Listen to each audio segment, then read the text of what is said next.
আসন্ন জাতীয় নির্বাচনের কোনো ব্যত্যয় হলে দেশের স্বাধীনতার সার্বভৌমত্ব হুমকির মুখে পড়বে বলে মন্তব্য করেছেন বিএনপির ভাইস চেয়ারম্যান শামসুজ্জামান দুদু। এজন্য তিনি সরকারকে সজাগ ও সতর্ক থাকার আহ্বান জানান। সকালে জাতীয় প্রেস ক্লাবের সামনে বেগম খালেদা জিয়ার স্মরণে অসহায়দের মাঝে কম্বল বিতরণ অনুষ্ঠানে তিনি এসব কথা বলেন।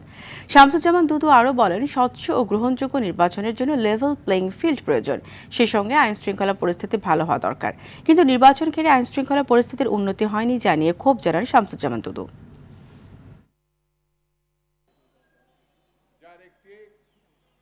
এই নির্বাচনে যদি কোনো রকম ব্যত্যয় ঘটে তাহলে দেশের গণতন্ত্র প্রতিষ্ঠার যে স্বপ্ন সেটা বিঘ্নিত হবে, দেশের স্বাধীনতা সার্বভৌমত্ব বিঘ্নিত হবে।